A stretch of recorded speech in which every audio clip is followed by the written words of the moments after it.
Sometimes some of us, we say we will do something and finally we don't really follow our commitments.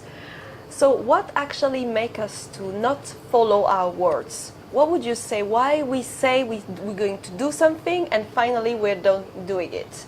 For example, let's say I have a job and I hate this job. Every day I'm complaining about this job to my partner, to my friends, and I'm still going. I'm going for 20 years in the same job and I'm really tired about it. And one day I got fired. And then what's happening? I start to complain actually about that I've got fired from this job, which I was complaining before. What is it that make us to complain about the thing we don't want and also that we are not following up our words? Well, that's an interesting question, and yes, it does happen. I guess the way I can see it is like sometimes we're not very clear what we want.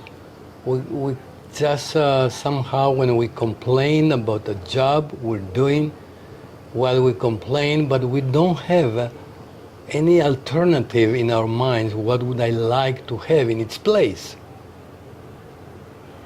And then the complaining is like an emotional response, but in a mental way, I don't have a clarity. What would you like to have in its place? That's one reason why that happens. Even though sometimes when we get fired, we feel bad, we feel the victim, they fire me, but then something happens and we get a different job, a new job, and we like it so much, we say, oh my God, thank you for having been fired, so now I can have this experience. So, how can I really have that in mind, that whatever happens in my life, in a sense, see it with benevolent eyes, like, what can I learn from this? For some reason it's happening, rather than react negatively. Oh my God, they fired me, I lost what I had. Yes, but you didn't like what you had. And then we create maybe something similar as a reaction to the past instead of see it as an opportunity. Okay, let me see. Let me open myself to see what new will happen in my life. It's more like being, I call it simply being more optimistic. And optimistic means, doesn't mean to be not grounded in the here and now, but seeing life with more positive eyes. And things that happen often in our lives, then while are happening, we think it's a disaster, it's a tragedy. What if I say, okay, I'm open to receive more, how life will unfold in front of me now, and what kind of gifts. Oh, that will be a nice thing, because I'm focusing on the gifts, I'm focusing my energy on the new thing. So I'm just creating a nice vibrational energy. So usually I would say the universe somehow responds to us based on what we put out to the universe. If I put out complaint and misery, then I guess complaint and misery bugs come back to me. Then I get to validate, you see, I was right. Instead of focusing, okay, now what good will happen? Then I'm focusing on the new thing, in the positive, then something positive happens. So do you think it has to do something with like trusting myself and also like trusting in, let's say, the universe, or, you know, the way I give meaning to the things, the events in my life, you know, and how I perceive my life and myself? Yes, definitely. Like trusting is a main, very important concept. Trusting myself, trusting life. I mean, I don't control life.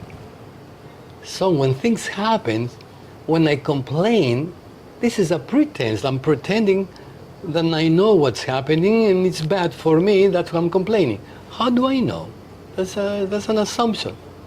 I cannot control life. I don't know how things happen the way they happen. And yes, those things that happen, might take me out of my comfort zone. So they will feel uncomfortable. That doesn't mean it's not good. I mean, when I move from one position and I have stayed there for a long time, even if I sit in a position physically for half hour, 1 hour, and I try to move, I might experience some kind of little pain in my hips, on my knees when I try to get up, but then I move around a little bit and everything's okay. So this is doing the transition from one state of being to a new state of being. Maybe in the beginning there is some discomfort because of the change. But then I'm open to receive the new thing. And it's very important to have clarity in mind.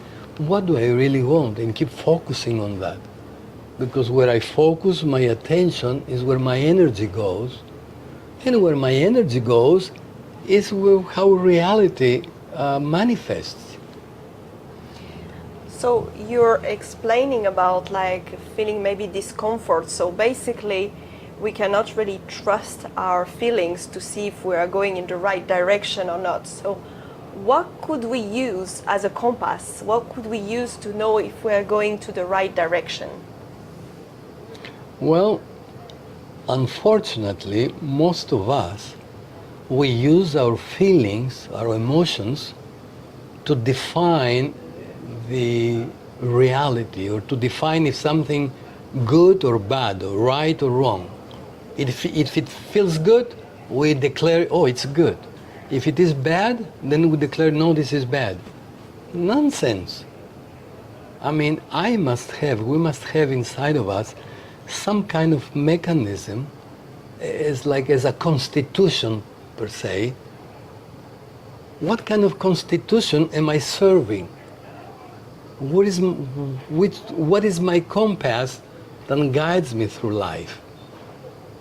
Usually, I used to say, I say I have some phrases or some phrases. I call them quality control checking.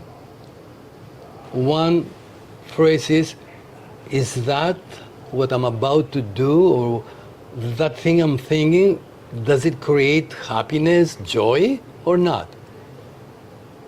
If the answer is not, stop focusing on that. If what I'm about to do or what I'm thinking, does it create togetherness with people, a nice feeling? If it is yes, go ahead, go for it. Does this create love?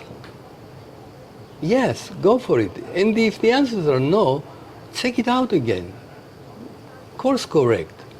Does this create movement, expansion? Those for me are questions, I call them quality control questions. Most of us, we look our feelings to give us that answer. If it feels good, it's the right thing. No, man, my emotions have, betrayed me many times. It felt good today, then I regretted it tomorrow. And most of us will have that experience. So I rather have something inside of me, like a reference point, then I say, okay, we call them values. I call them compass or constitution. You can call it values. What values do I serve in my life? Myself, love, the value of love as a concept is a huge, important reference point for me to check if I'm going okay. Another is like freedom. Another is togetherness, compassion, empathy, because I don't live alone. There's more people around me, and I don't want to live alone. I want to play. I want to share. So those values, call them a compass or a constitution, rather than following my feelings, I rather follow those values and act or use them as my true motivators to enter into action, rather than if it feels good or feels bad. Sometimes very good things in the beginning might not feel very good, because if I change a state of being to another one, in that transition, there is that uncomfortableness. Let me not get confused, because otherwise I will never try to change it. And I will stay in my same comfort zone. Getting out of my comfort zone is challenging. But once I'm out, oh, new experience. Freedom appears. Fulfillment appears. Happiness. Feeling proud of myself for daring and expanding. So those are some of my reference points I use. So you're mentioning about like togetherness, that's something one of your value, and this is something actually that we tend not to see so much in this world. Like we see there is wars, or there is people thinking always to win or to protect themselves like against others. So really, what could we do actually to connect more to this value, and why is it so important? Well, the togetherness. Togetherness doesn't mean to impose myself on the others and probably have a different point of view, or they choose differently than me, okay? And that can happen only when I have clarity, okay, about what I'm experiencing, what is mine. And that doesn't mean what is mine should be the same for you, the same for somebody else. Usually we get into this type of separation, we want to win, when we really don't consider others part of the game. When I take into account the others as they are part of the game, we're players in the same game, okay? Then I consider means not accept what they do as the right thing, or assume mine is the right thing if it is a different of perception. No, just I accept you, but this is my values, this is my guiding kind of mechanism I use. And if you want to play with me in those terms, you're welcome. You're very welcome.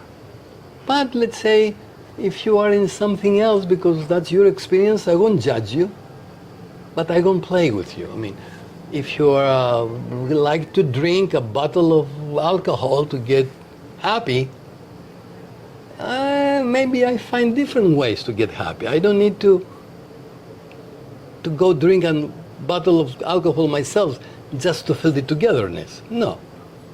I rather love you from here and accept you from this point. If you want to keep doing that, just do that, but I won't play with you in this term. That's my approach. So it's not judging you, neither judging myself for not playing with you or being together. It's like, it's more accepting life, accepting people. For some reason they're doing what they're doing. I hope they're learning something. That's another concept that I use in my life in order not to judge. People do things and they don't go with me. I don't choose to do those type of things. And it doesn't mean they're bad people. No, for some reason, I hope they learn something, okay? And then, okay, I tell them, maybe give them information. Look, this is not good for you. I've gone through that, and I'm telling you just to share that with you. If they want to listen to me, they listen to me. If they don't, they might have their own lesson, and they might understand. Often I heard once a very wise guy, I call him my teacher, he said, either we learn with the information or we learn with the lesson. Usually the lesson hurts a little bit. And I say, hey, I rather learn with the information. I don't need to go bang my head on that wall to become aware there is a wall there.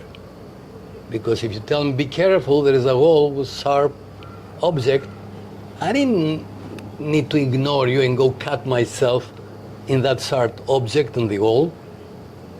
Still, I will have my own experience, but I will go slowly based on the information you give me, check it out, make it my own, then I will be grateful to you for giving me this information.